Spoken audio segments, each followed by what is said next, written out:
I'm Wilma, 43, and during a family dinner, my parents abruptly told my 16-year-old daughter she was adopted, without any heads up. They said she kept mentioning our family, so they felt the need to set her straight.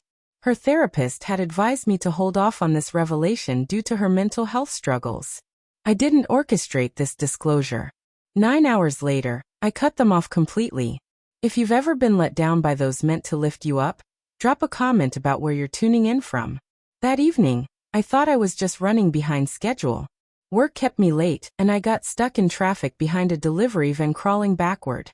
Pulling into the driveway, my mind was on leftovers, laundry, and how long I could collapse on the floor before someone needed me.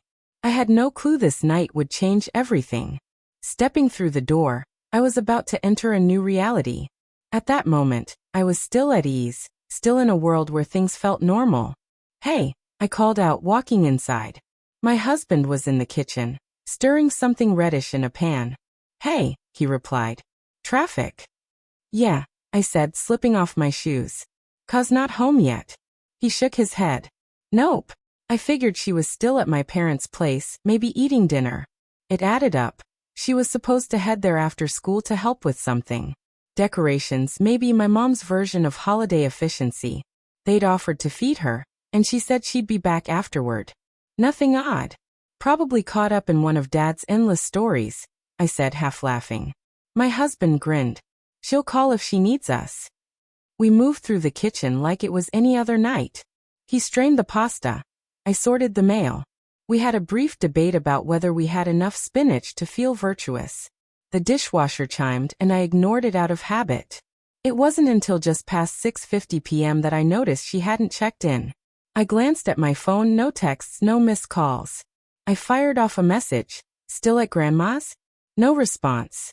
I tried again, "You okay?" Still silence. "She's not answering." I told my husband, who was already checking his voicemail. I waited a few more minutes before calling my mom, telling myself not to overreact. Maybe they were out walking or dealing with a baking crisis. "Hey," I said when she answered. "Is Ka still there?" My mom's tone was casual, like I'd asked about the forecast. "Oh no, she left a while ago." A chill hit me. "When?" "Maybe 3 hours ago," she said, sounding irritated that I'd question her. My throat tightened. 3 hours. "Yeah," she said, defensive. She didn't say where she was going. Just left. I took a breath. Was something wrong? "She got a bit upset," my mom said. "That's all." I froze. Upset about what? "Well, we told her," she said, as if it were obvious. My voice dropped. "Told her what?" "The truth." I stood in the living room, staring at a wall as if it might clarify things. "What truth?" I asked, though I dreaded the answer. "She kept saying our family this and that," my mom said. "So we thought it was time to tell her she's adopted." My insides went quiet, like I was a hollow shell taking the call. "You what?" I managed. "She's 16. It's not like it was some big secret," my mom said, as if it justified everything. "You had no right," I said, my voice trembling but my anger razor sharp. "No right at all." "We didn't lie," she said. "You're not her parents," I snapped. "You're not her therapist. You don't get to make that call." She said something else, but I didn't hear it. I hung up. Turning to my husband, I said, "They told her she's adopted." He blinked, stunned. "And now she's not answering her phone. She left 3 hours ago and didn't come home." He stood still for a moment. "You go look. I'll stay here in case she shows up." Barefoot, I grabbed my phone and ran to the car, dialing her again. I drove to every spot I could think of: the trail by her school, the gas station with her favorite hot chocolate, the park bench where she went to clear her head. Every call went to voicemail. Every text went unanswered. "I'm not mad. Please just tell me you're okay. Call me." Nothing. The worst part was knowing how this could unravel her. She was stable now, but it had been a long road. Years of therapy, careful parenting, measured honesty. She wasn't delicate, just wound a bit tighter than most. Routine grounded her. Certainty steadied her. And now this bombshell dropped without care. My parents had decided she needed the truth. As if it were a simple switch to flip. And she'd walked out 3 hours ago. Then it hit me, the overlook. Just a curve in the road by the river, nothing fancy, but she loved it there. Said it calmed her. I whipped the car around, tires screeching, and when I arrived, her car was parked neatly. I pulled up behind it, turned off the engine. The wind rustled the trees. The sky was dimming. There she was, sitting on a low rock, knees pulled to her chest, staring at the water like she saw something beyond it. She was safe. She was here. But I didn't move yet. I knew this wasn't a moment a hug could fix. This was the kind of wound that reshapes everything. She didn't look at me when I sat beside her. I didn't expect her to. The breeze off the river was chilly. I heard it in her slow, careful breaths, like she was fighting to stay afloat. I stayed quiet at first. Her therapist once said there's a difference between giving space and leaving someone alone. After a long silence, I asked, "Want to talk?" She didn't nod or shake her head, so I stayed. She tugged her sleeves over her hands and said, "We were talking about Christmas plans." I waited. They wanted to change things, said it was too much work to host this year.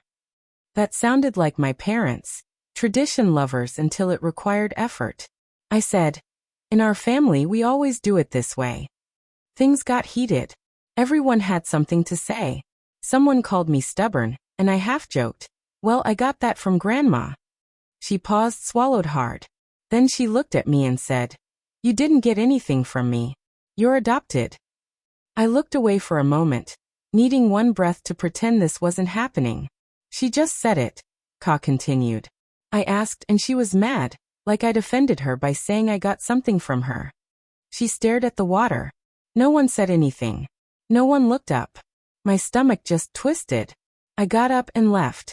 But I heard someone say, "She's not really blood." And someone else said, "You should have told her years ago." She wiped her nose with her sleeve. I nodded, not because they were right, but because I didn't know what else to do. Then she turned to me. Eyes dry but heavy. "Why didn't you tell me?" The question hit like a stone. Not because I lacked an answer, but because I prepared for it for years, and now it was real. "When you were 9, I said, we asked your therapist. She said you weren't ready, that it could make things harder. You were still scared of not being wanted, still trying to earn love." Ka looked away. "You thought I couldn't handle it?" "No," I said. "We wanted you to grow up feeling like you belonged before giving you a reason to doubt it." Silence settled, not harsh, just heavy with meaning. I thought back to how we got here. Middle kids are supposed to be chaotic, attention-hungry. I was the quiet one, always bringing snacks, keeping the peace. My sister was all drama and glitter, perpetually stranded by car trouble.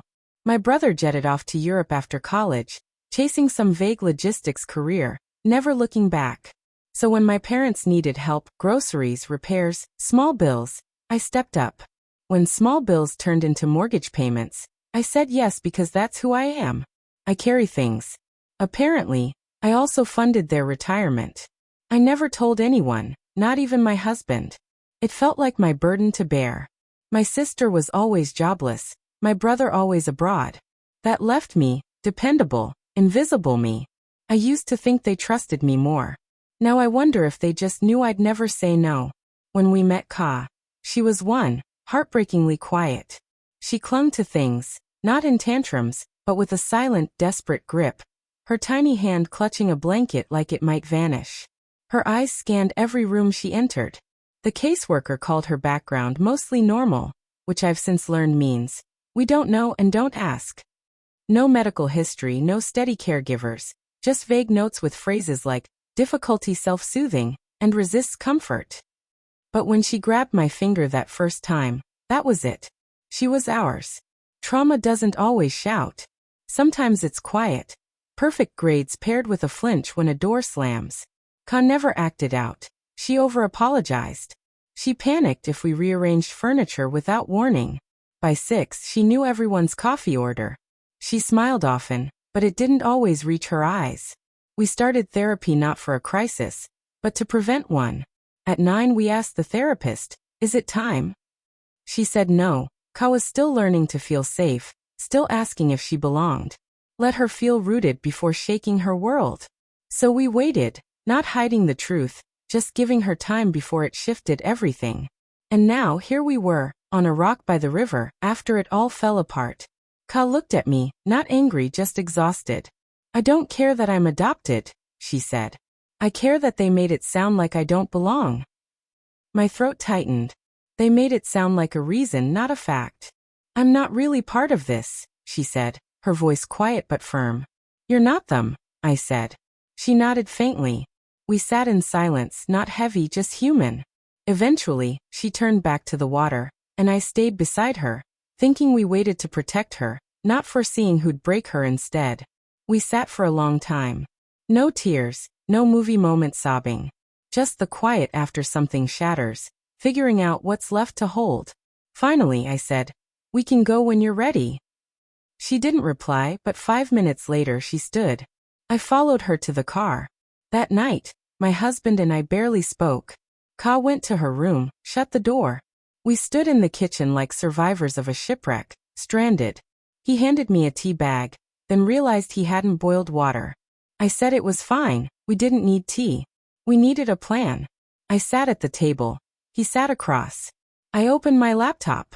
Mortgage payments stopped. Grocery deliveries canceled. Utility bills removed from our account. Card details unlinked from their subscriptions. We couldn't erase 16 years of quiet support, but we could stop bankrolling people who treated our daughter like an afterthought. My husband spoke first. Sure we shouldn't wait a few days? I met his eyes. No, that was it. No yelling, no grand gestures. Just cutting ties one by one. We halted the transfers, canceled grocery top-ups, unlinked our card from their services, stopped the quiet extras that propped them up. They'd shown who they counted as family. So did we. They didn't call immediately. 3 days later, my phone rang. Dad. I answered, giving them one last chance to explain. I shouldn't have. His tone was half confused, half offended. Hey, is there a bank issue? The usual transfer didn't come through. No issue, I said. We stopped it. What? Why? You told my daughter she's not family, I said. So we're not treating you like family either. A long pause. I could picture his face, shocked that actions had consequences. You can't just do that, he said. I just did, I replied and hung up. I knew what came next. My mom called 4 times, then texted. This is emotional blackmail. You're overreacting. We did what you should have done. She deserved to know. You'll regret this. I didn't reply, didn't delete the messages. They were proof. That night, folding towels, my husband walked in, phone in hand. Know what next week is? I paused. Laundry week. He half smiled. Her adoption day. I nodded. 15 years. He sat beside me. We should do something. Yeah, I said. Then slowly an idea sparked. Not a quiet dinner or a tender hug, but something bold, loud, unapologetic. A party. It started as a joke. What if we threw an adoption party? I said. Like a real one, decorations, food, music, a cake with something ridiculous like, Happy Forever Home Day. My husband grinned. I'd go to that. And so it became real. We made a list that night. People Ka loved, who made her feel safe, who never treated her like she was temporary. Her best friend, her friend's mom, her old art teacher who sent postcards. Less obvious ones. The neighbor who always waved, the retired science teacher who helped with biology, her former babysitter who'd once given her a free muffin for being kind. We didn't invite my parents or my sister. Nobody who sat silently at that dinner and let her be diminished to biology. When asked why they weren't invited, we said plainly, they told her she's not family, so we didn't invite them to a family event. No bitterness, just clarity. People listened. Party morning, I woke at 5 a.m., not just for tasks, but because I couldn't stop thinking about how do's and don'ts of trying to control someone's story. We'd spent years timing the reveal perfectly, but it wasn't the truth that hurt her. It was how it was wielded, like a wall, a weapon. I walked into Ka's room with a sticky note. We're something you can twirl in. She laughed, the first sign we were on the right track. By 3 p.m., the house was alive. A banner read, Day 1 of Forever, 15 years strong. Guests brought flowers, cards, old photos of Ka. Someone gave her a stuffed giraffe with a crown saying, Heard this was your favorite. Shoes littered the front yard. The living room thumped with music she loved. The cake was massive, absurd, perfect. Ka walked in, hesitant, like it might be a trick. Then someone hugged her. Another handed her a card saying, "You're exactly where you belong." She smiled, a real smile, eyes bright. A few asked about my parents. I said plainly. They told her she's not family, so we believed them. No one argued. Some nodded, like they'd been waiting for the truth to be spoken. More guests arrived. Ka stood in the center, laughing, holding a soda and a plate of pasta, telling a story about a disastrous group project. She belonged. Those who didn't agree weren't missed. Mid-conversation with Ka's teacher about her writing, I saw my husband's face shift. I turned. My parents and sister were there. Not lingering at the gate, but striding through the side entrance, bold as if they belonged. My mom, lipstick like a shield, held a gift bag. My dad, sunglasses clipped to his shirt, looked confident. My sister wore a smirk that could sour cream. Ka saw them too, freezing mid-bite, fork suspended. I didn't hesitate. I marched toward them, my husband at my side. My mom spoke first, all brightness. "We're here to celebrate, Ka," she said, offering the bag like it fixed everything. My dad added, "Let's move past this." Ka stood stunned, like her instincts were offline. My mom stepped toward her. "Sweetheart, it's not your fault. This got out of hand." I stepped between them. "No," I said. "You don't belong here." My mom blinked. "We're not here to argue. We're here to support her." "You told her she's not family," I said. My dad raised his hands, like calming a brawl. "Let's be civil for Ka." I glanced at her, still frozen. "You don't get to use her to excuse what you did." The crowd hushed, watching. My mom hissed, "You're being petty. It was one dumb comment." I leaned in. "And now you leave." My dad's mouth tightened, weighing his options. I didn't give him one. "You're not welcome," I said loud and clear. "Go." No shouting, no wavering. A moment of stillness. My mom's shoulders slumped. My dad looked for allies and found none. They turned and left. No one chased them. No one whispered for second chances. "Can't believe they showed up," someone muttered. "Took guts," another said. I went to Ka. Her eyes were wide. "Did that just happen?" "Yep," I said. "Cake." She let out a stunned laugh. "Kinda do." So we ate cake. The air stayed tense. A week of silence followed. No calls, no texts. Then my parents appeared at my door. I stepped outside before Ka could see, arms crossed. My dad spoke first. "We need to talk. We can't pay the mortgage without your help. We're drowning." My mom, softer, said, "It was one thing we said. Don't throw us away over it." I stared at them. "You didn't just say something hurtful. You made Ka question if she belongs." My mom blinked fast. "We said it poorly. We were upset." "You meant it," I said. Then expected a party invite.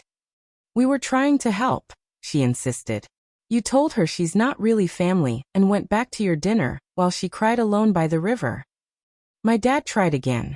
"Can you help with next month's payment, just to get by?" "No," I said. "You're really doing this?" My mom asked. "This isn't one moment," I said. "It's 15 years of tolerating Ka while praising everyone else's kids. The one time she said our family, you couldn't stand it." My mom opened her mouth. I cut her off. "You don't get to shrink her and then ask for my money." "We're your parents," my dad said, almost begging. "Not anymore," I said and closed the door.